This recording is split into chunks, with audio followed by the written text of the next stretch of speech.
que me preocupa mucho y que trabajé mucho en mi periodo político, que fue ir a las escuelas. Recorríamos aproximadamente 60 escuelas por año, 3 temas: uno era bullying, con 2 psicólogas, el otro era alcoholismo, y el tercero, que me apasionaba, era tenencia responsable.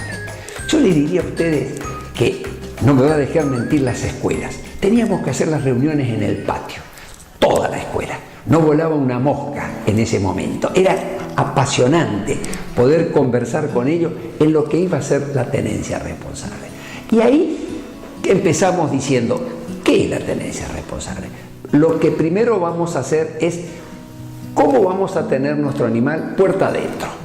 Puerta adentro significa que tiene que, dentro de nuestra casa, esa tenencia tiene que tener un lugar de sombra, un lugar de refugio para los días de la lluvia, un lugar, una alimentación permanente, sus planes de vacuna, todo lo que pueda hacer la tenencia responsable dentro de casa. Pero después salimos a la calle y ahí también tenemos grandes responsabilidades. Los animales no pueden andar sueltos en la vía pública, aunque el dueño vaya con ellos, porque todos los días en esta institución, todos los días, tenemos accidentes de animales que se corrieron, que se asustaron, que se pasaron la calle y tienen accidentes. Entonces, llevar un perro con correa, además de ser una tenencia responsable, también es una seguridad para nuestras mascotas. Pero, por supuesto, que lo fundamental está en que llevándolo con una correa evitamos pelea de otros animales, evitamos que se pierdan. O sea, hay muchos beneficios que van a tener. A veces escucho por ahí que se me ha dicho, Cosia cree que el perro es un esclavo para llevarlo con correa. Creo que estamos interpretando mal, estamos diciendo de que lo que tenemos que hacer es prevenir.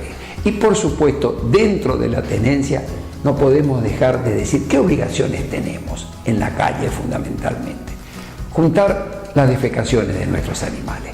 No podemos en nuestros parques, no podemos en todas las veredas como está la ciudad que esté lleno de defecaciones, porque la gente, por supuesto, y siempre digo, en la casa de ellos nunca defeca en la vereda, siempre en la vereda del vecino.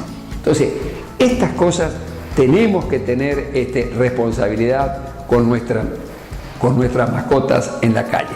Por supuesto, vacunarlos.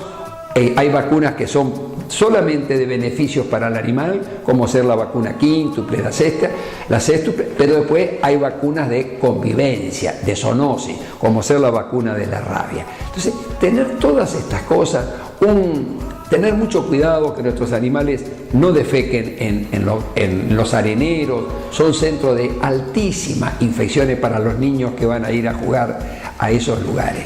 Y en la tenencia responsable también está, ¿qué hacemos con ellos cuando nos vamos de viaje, cuando no vamos a estar en casa un tiempo determinado? Bueno, la ciudad dispone de muchos centros de guarderías muy responsables, muy bien organizadas para poder dejarlo. Y cuando se van, asesórense de que al lugar que van le van a recibir llegar con mascota, porque me ocurre que desde Mar del Plata me llama un teléfono y me dice, estoy desesperado, hace 2 días que no encuentro dónde parar con el perro. Entonces, antes de irse, asesórense de todas estas cosas.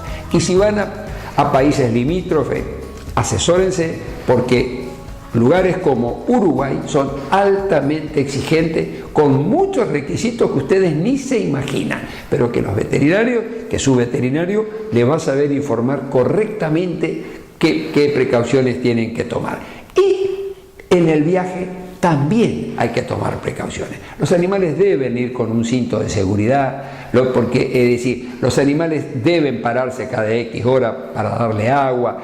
Todas las precauciones que se puedan tomar, estas cosas debemos hacerlas para que podamos tener una verdadera tenencia responsable, disfrutar, y que a su vez nuestra mascota también pueda disfrutar terriblemente de los lugares que vamos a ir de vacaciones.